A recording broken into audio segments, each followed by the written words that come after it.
Okay, game two of the first round playoff series between the second seeded Cleveland Cavaliers and the seventh seeded Indiana Pacers was held tonight. And Cleveland started the game off with more defensive intensity than they had in game one. And I guess you could say in many games in the latter part of the regular season, they showed more of a commitment to defense. And because of this renewed focus on defense and also focusing on the mismatch in the third quarter involving Kevin Love, and also in the third quarter, the Pacers sort of lost. They showed that they got a little bit wrangled. Lance Stevenson, in particular, Kyrie Irving hitting a big three-pointer at the buzzer at the end of the third quarter, and Kyrie Irving had a big game tonight. I'll get into those numbers in a moment, but Cleveland looked a lot better for the first three quarters of this game. The fourth quarter, once again, Cleveland blew a big lead. The Pacers were able to get back into the game. Cleveland was able to hold them off, but I can't really be too hard on Cleveland because they're up 2-0 in a best-of-7 series. And usually a club that's leading 2-0 in the best-of-7 series usually goes on to win the series. I don't know, but I'm going to guess something about three quarters of the time. I'm just going to assume that.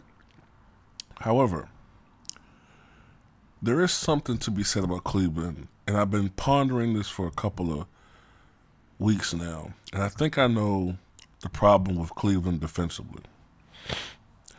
I think it's partially the loss of players like Timothy Mozgov, Matthew Dellavedova, who's with the Milwaukee Bucks and having a great year. I think it's partly due to the loss of players like that and the Mo Williams and guys like that. And I also think it's the fact that outside of Kyrie Irving, this team is getting kind of old. They're not old, but they're getting a little bit older.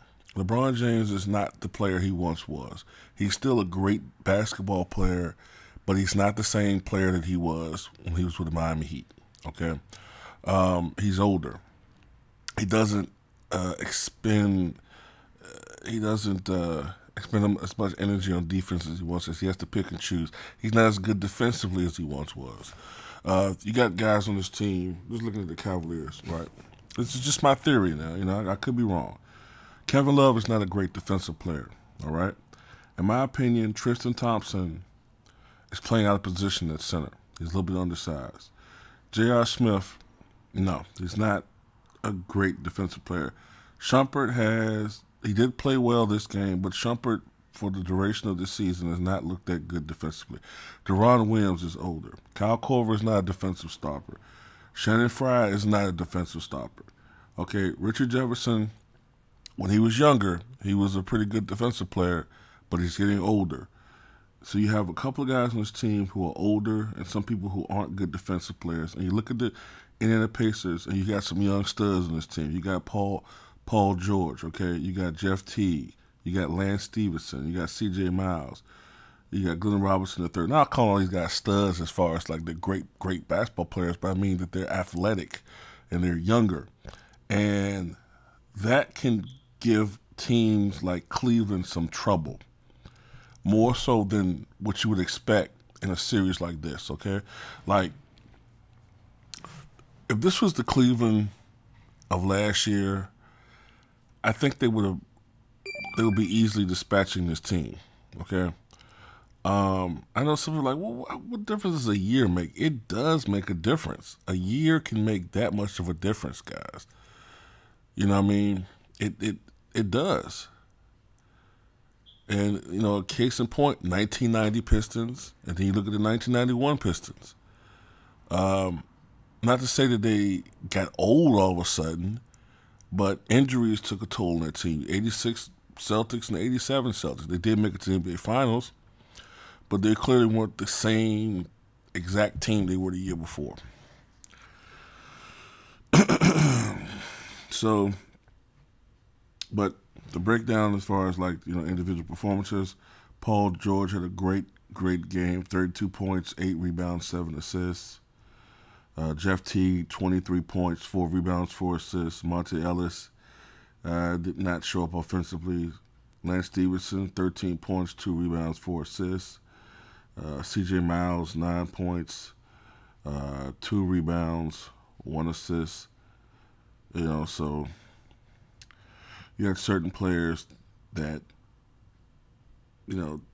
didn't show up, and some guys that did show up for the Pacers. Thaddeus Young had 16 points, 3 rebounds, 1 assist. For Cleveland, LeBron James had a very good game, 25 points, 10 rebounds, 7 assists. Kevin Love was big on the boards, 27 points, 11 rebounds, 3 assists. Tristan Thompson, 4 points to go along with 10 rebounds. But the man was Kyrie Irving, 37 points, 2 rebounds, 2 assists. And the one thing that gets me about the media is that you can make the argument, man, that, with the Bulls, it was Jordan and Pippen, right? 1A, 1B. But really, man, the go-to guy for this team lately, the last 2 seasons, the go-to guy when this team really needs a bucket is not LeBron James, man. It's Kyrie Irving. Kyrie Irving is a clutch guy, man. And when he's on offensively, he's the best one-on-one player in the NBA, in my opinion. I mean, he's awesome. During the finals last year, man, there was times when Kyrie Irving looked like Isaiah Thomas out there, as far as just on offensively. But I have to say that these late defensive breakdowns, they can get away with it this early in the playoffs, but eventually they're going to have to shore things up, okay? Because when the level of competition gets higher, once they start playing teams like the Wizards, if they do make it that far, this could hurt them. And then, I look at the Wizards, and you got all those young guys on that team. And like I mentioned, I think that some of these Cavalier players are getting a little long in the tooth, man, and they're not able to cover some of these young guys. I think that might be in store for some surprises in this playoffs, man. I think Cleveland's going to make it to the NBA Finals, but, I know Zachary Hubbard thinks that it's all in the stars and these things are already preordained, I mean, I don't know. But we'll see. LeBron said, I think in an interview, that he thinks that the team is starting to play better and coming more into themselves. But we'll see. But tell me what you guys think.